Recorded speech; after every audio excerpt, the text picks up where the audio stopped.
All right, welcome back to another episode of Fastland Founders with me, Greg Keel. I'm here with Taylor Sanford today. He's got a super awesome company out in Utah, and we're going to dig into what he's doing and see where he's going. So, welcome, Taylor. Yeah, thanks for having me. It's always fun to tell our story. Yeah, well, we're in the business of hearing stories, and I know our listeners are in the business of listening to them. Uh, so yeah, tell me about a little bit about yourself. Where'd you come from? Where'd you grow up? Where'd you go to school? What kind of Yeah, stuff did you work on growing up? yeah, I'm a Utah boy, born and raised. Grew up playing all the sports. In seventh grade, I dedicated and went full time to hockey as my primary sport.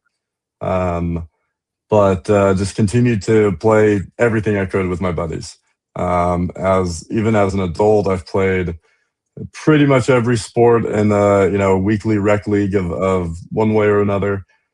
Still play ice hockey, but yeah, in 2012 I got my first spike ball set, and yeah, that's kind of what took off with what I'm doing now. So, but that's me. I'm 38, but I just continually and perpetually trying to convince myself that I have not peaked yet in my athletic ability. Yeah, well, depending on the sport, that could be a very real possibility. Right, right. Hockey's a pretty rough sport. That's one that I never did play, but I had buddies that I played football with who were hockey players, and they were tough sons of guns. I do take pride in my ability to stand up for a teammate when the occasion requires it. Yeah, well, that's the cool thing about hockey, right? Like, it's the one sport where I can throw a punch and not get Not kicked go to the off the penalty field, box. right? Like they have a penalty box, right? You gotta keep them contained because that's how we roll in this sport. Yeah. Um, cool. So tell us about spike ball. What got you into that? Yeah, so like I said, in 2012, I'm pretty sure I just saw it on Facebook or something, and thought, oh, that looks fun. That's kind of my mo. Is if I see something that's fun to play, I want to get it. And so for about 6 years, I was just playing, in my backyard on the beach and just teaching new friends how to play because I love the game.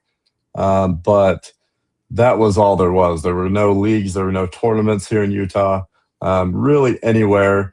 But so in 2018, I finally, after going on a trip with some friends, I finally said, you know what? I'm tired of teaching new people to play. I want to play competitively in a weekly league.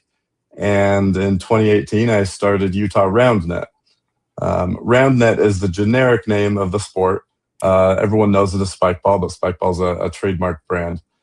And so in 2018, started running RoundNet tournaments, and here in Utah, it blew up. We quickly became the biggest competitive RoundNet organization and community in the world.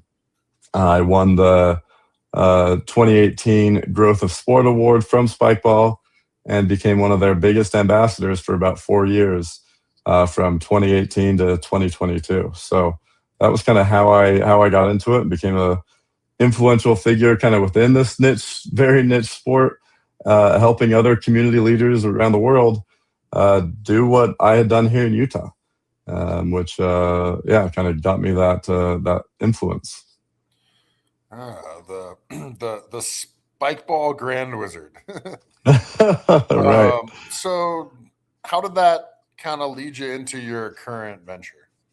Yeah. So in 2022, I kind of got fed up with the quality of equipment that we had available. There hadn't been innovation since 2015 when Spikeball came out with the Spikeball Pro set. But even with that set, which we played all of our tournaments on, we would break 3 to 10 sets every single tournament. And I was running 20 to 30 every year. And so at one point, kind of the tipping point was when Spikeball ended up being like sold out of replacement parts. And now I've got 50 broken sets in my garage. And I'm just like waiting for replacement parts to come in. And I thought, that was the first year that there was going to be a world championship. And it's like people are traveling the country, people are traveling the world in order to compete at this game. And the quality of equipment wasn't there, right? People are playing on these sets that are bending and moving on the ground. And it's kind of like it's like if the NBA played on one of those hoops that you roll out, roll out into the street and play on. And so it just didn't match what the sport was, where the sport was headed. And so I drew out my original design on a piece of paper and reached out to one of my buddies who was getting into engineering, and his name's Adam Calder. And I asked him, "Hey, do you want to help me bring this to life?" And so 2022, we did all the prototyping and figured out how to completely redesign how we put this set together. Whereas all the other, cheap sets and knockoff brands were using the exact same design that Spikeball used. And so there was just nothing to really change what was happening at that point in time. Okay. So what did you do differently? The big thing was, instead of having, if you're familiar with a Spikeball set, the rims slide into each other and then they all can twist and turn. The idea is makes it so that it folds up nice and flat and you can put it away. But it creates a whole bunch of joints in the setup of it. And so we had a design where all the rims go into each other, they can't twist. So it creates essentially a one-piece rim, and then the legs snap onto the bottom with our flexi tabs that we've got. And they pop out if it needs to, if you fall on it or whatnot. The legs are designed to pop out to prevent the rims from breaking. And so it's very difficult to break one. Nice. And so when did you start shipping these? So we opened up pre-orders in February of 2023 and got our first container of shipments to both Europe and the US in August of 2023. And so that's when we started shipping them out. We did about 50 grand in organic pre-orders, just straight off our website, no ads. Really was because of that influence that I had built up over the years, and for not any intended purpose. I never really saw myself doing this and competing against Spikeball. I kind of saw myself as working for them.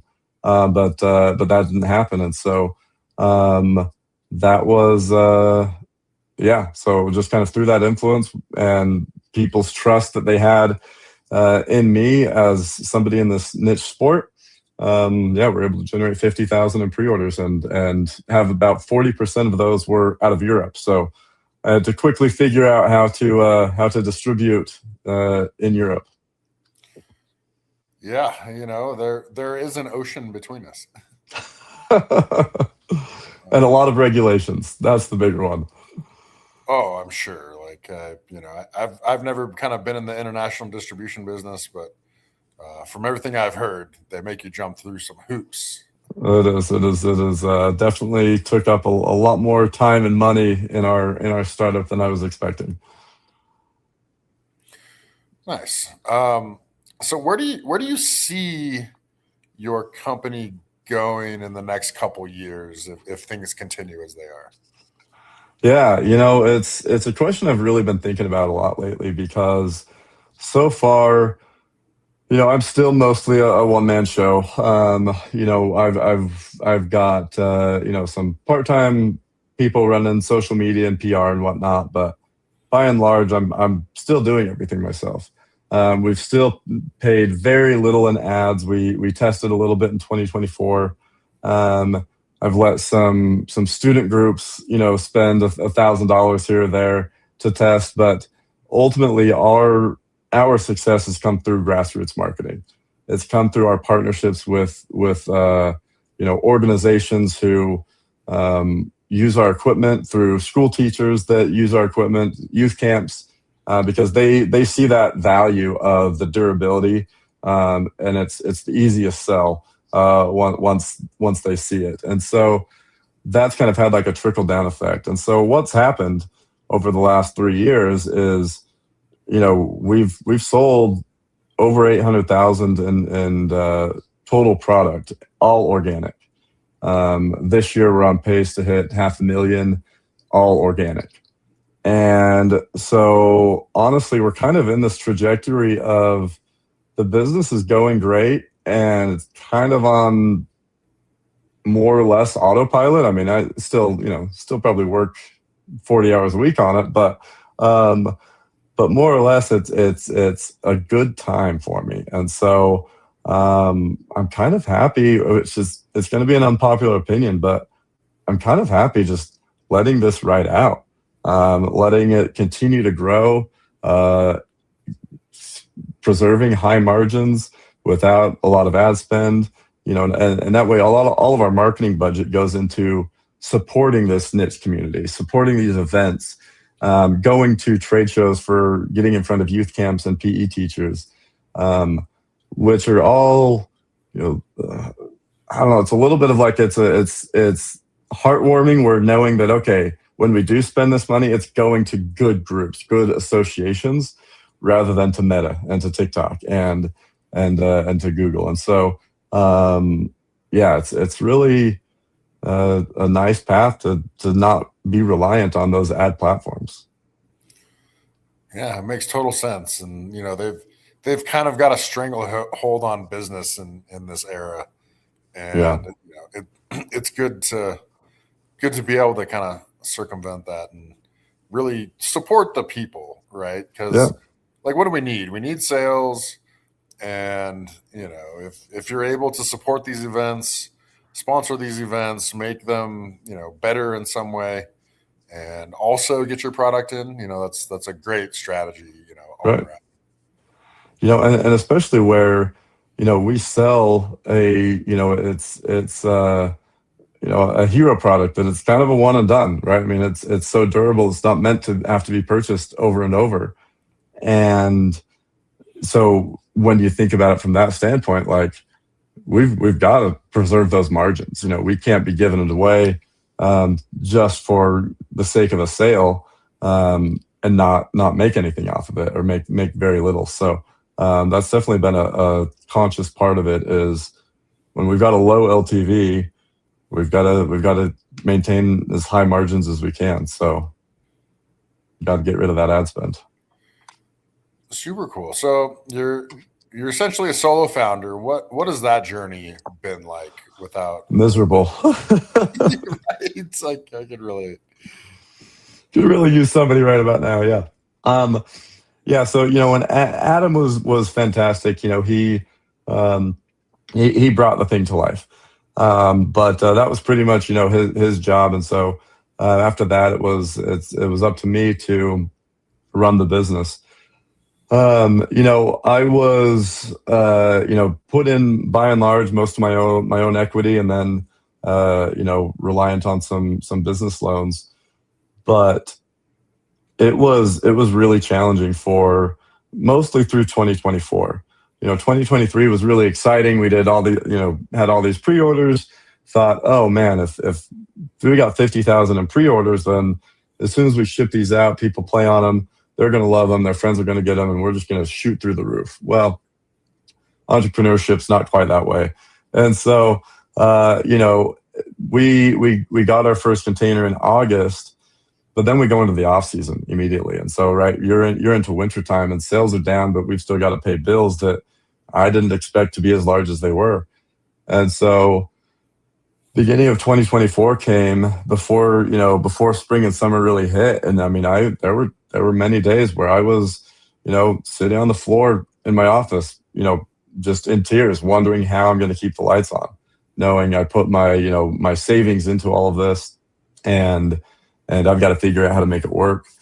And there were plenty of times that the thing that kept the lights on were getting DMs and seeing social media posts of people playing with my product in New Zealand and Israel and Egypt, places that we didn't even have any sort of fulfillment out of. These people just paid $200 for us to ship it on top of the product price itself.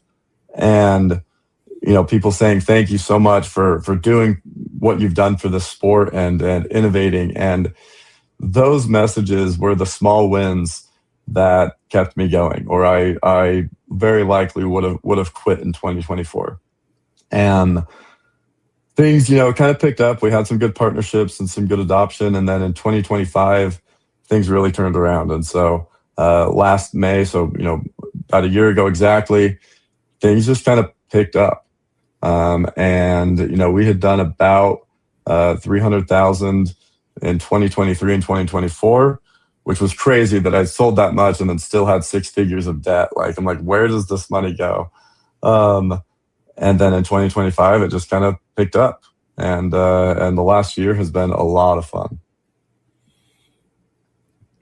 Yeah, those, I think all of us, in this space of trying to launch new things have had those, you know, nights where you're sitting on the floor of, in my case, my closet, because it's the only place that, I don't do work and could escape, just like Yeah. banging your head against the wall, like, trying to keep your head above water and not let everybody else around you know, Right. Yeah. It's like you want to like be vulnerable, but you can't let people know that your business isn't doing well, or it's going to do less well. So, yeah, it's a lonely feeling. Cool. So what's on Fastlane Founders, we like to talk about things like decision making and execution and building stuff, and kind of what has your process been as a solo founder, with the relationship between I need to do this and then I'm doing this, right? How do you get to the execution phase? Yeah, a lot of it is it's a balancing game, which most things in life are, of trying to look at the numbers and figure out, okay, I've got a little bit of extra here. Where can we reinvest this? And unfortunately, there were a handful of times where this happened, where we had about an extra 10,000, and I thought, okay, let's put this into it. Let's build this up. And almost every single time, I just threw that 10,000 away. Whether I tried a PR agency, I tried ad spend, I tried, the whole website redesign, which ended up being about the same. Like all these things, and it was just even put some investment into bringing on another founder who maybe had a little bit more experience in distribution. And every time I did, that money just kind of disappeared with no ROI to it. And so it's been a definitely a process of, okay, we can't just try all the standard things.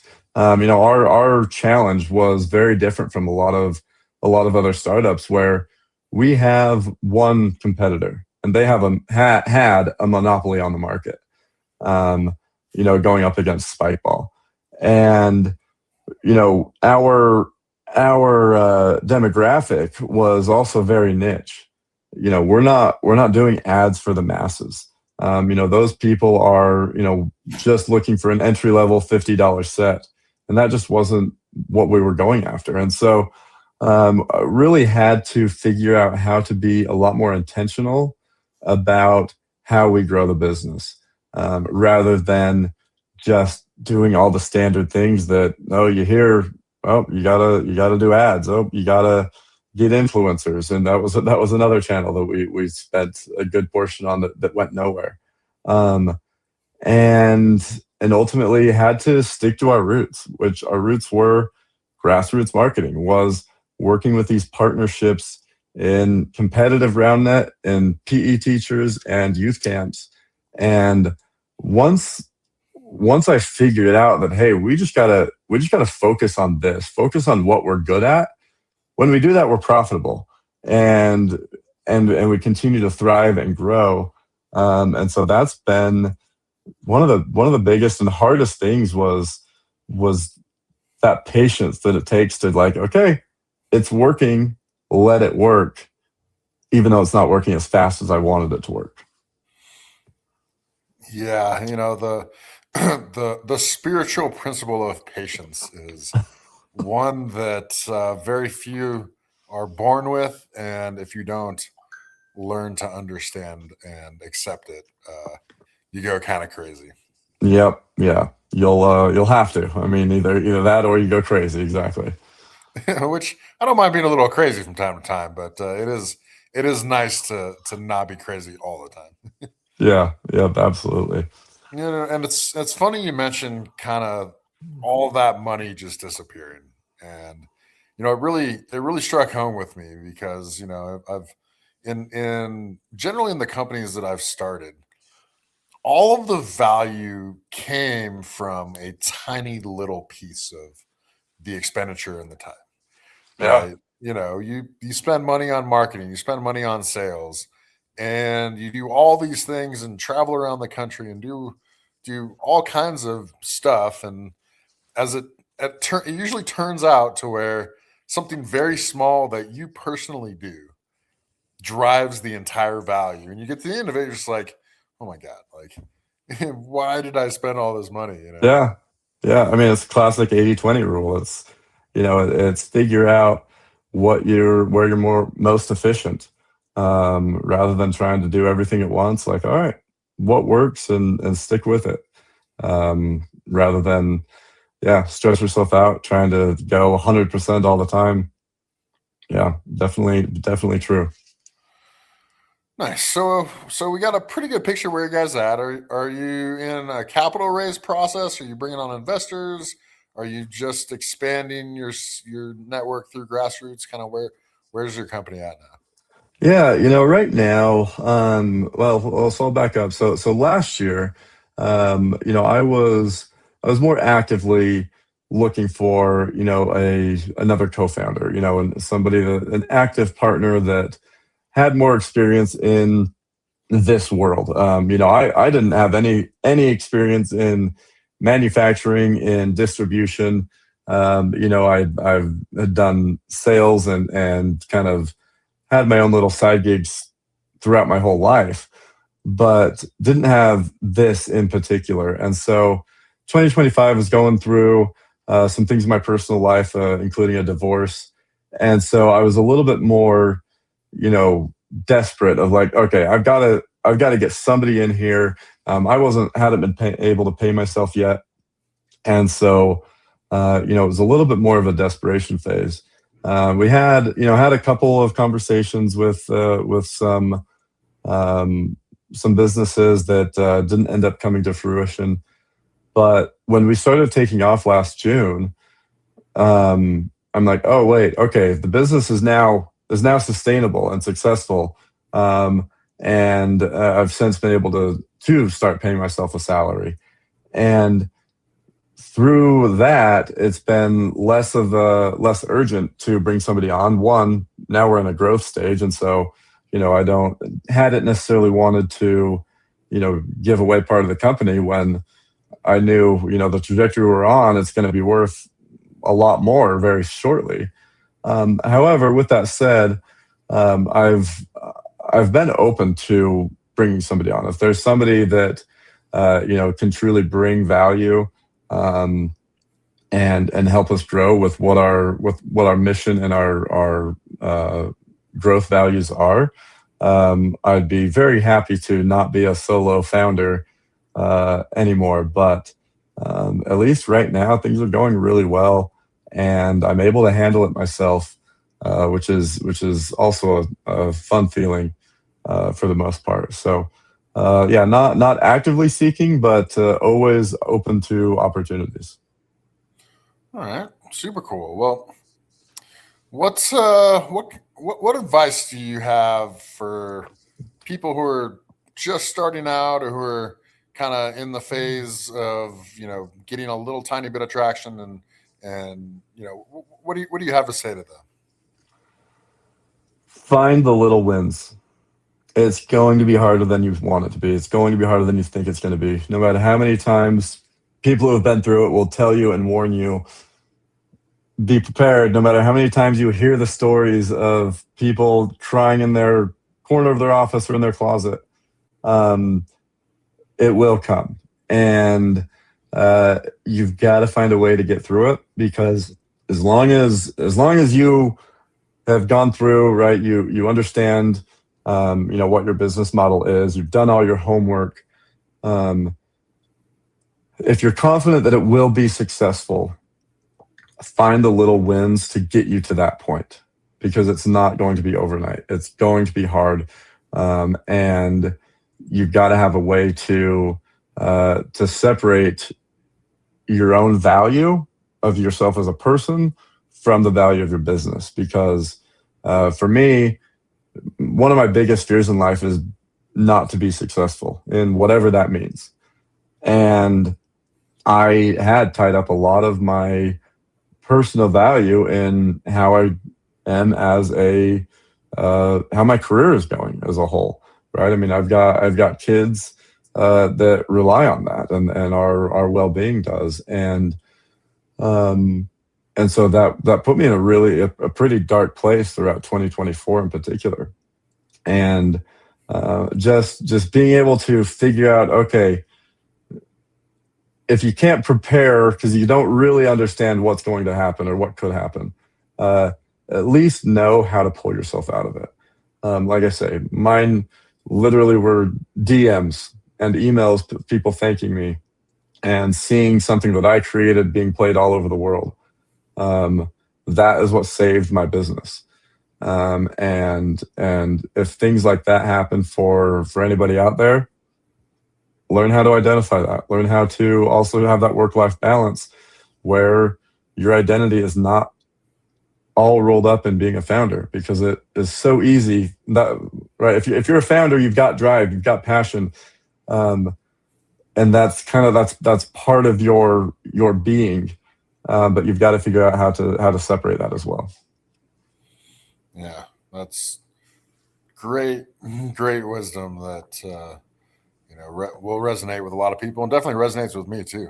I've gone so deep in the past, and this world of, this is my company and this is what I'm going to do for the world, and this is all that matters, right? Yeah. And really being able to kind of separate those, and realize that there's a lot of things out there in the world. Yeah, yeah.